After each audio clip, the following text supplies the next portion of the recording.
اللہ اکبر اللہ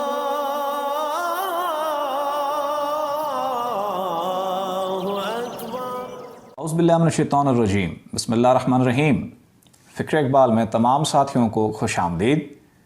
ہمارے یہ کام کرنے کا مقصد فرقہ واریت کو دبانا ہے۔ ہمارے کام کرنے کا مقصد امت مسلمہ میں اتحاد پیدا کرنا ہے۔ ہمارے کام کرنے کا مقصد محبت والے دلوں کو اکٹھا کرنا ہے۔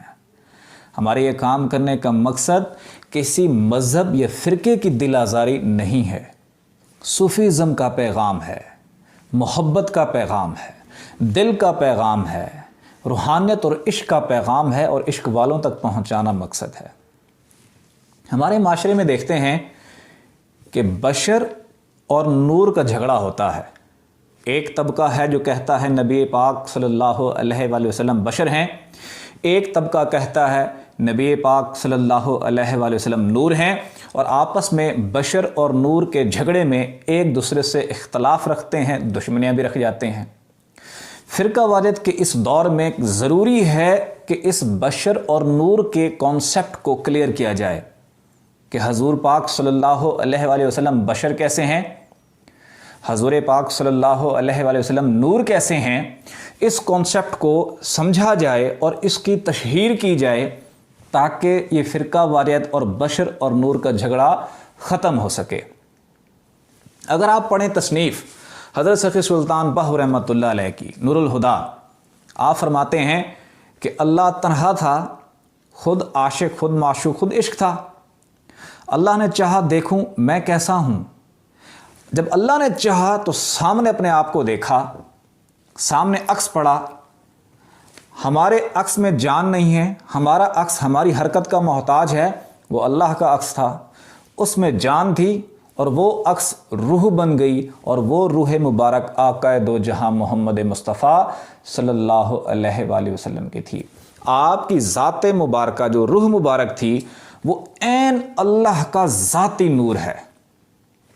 جب اس ذاتی نور کو دنیا میں ظاہر کرنا چاہا اللہ نے کہ میں اس نور کو دنیا میں ظاہر کر دوں، بشریت میں لے کر آؤں، بشریت میں سب کو دکھا دوں تاکہ ہر عام و خاص اس کو دیکھ سکے، تو پھر کیا ہوا کہ نبی پاک صلی اللہ علیہ وسلم کی وجہ سے کائنات تخلیق کی گئی۔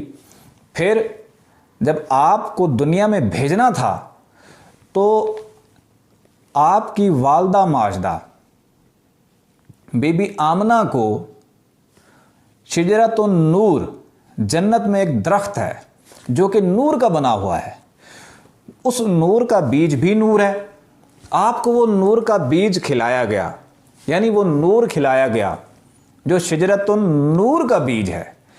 وہ بیج آپ کی والدہ ماجدہ کے شکم میں ٹھہرا۔ اس بیج میں کیا خاصیت تھی؟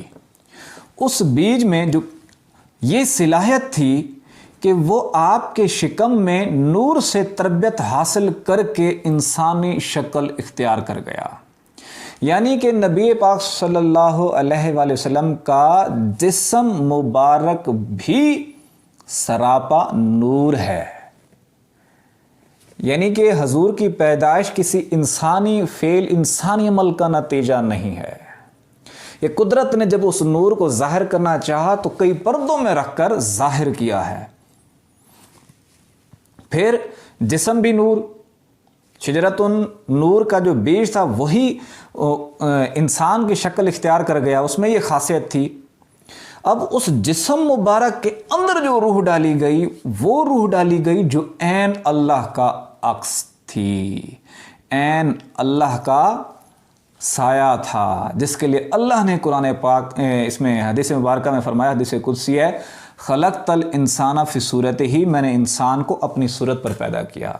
اور ہمارے مرشد پاک فرماتے ہیں یہ حدیث قدسی صرف اور صرف آقا دو جہاں محمد مصطفیٰ صلی اللہ علیہ وآلہ وسلم کے لیے ہے، اور کسی کے لیے یہ نہیں ہے۔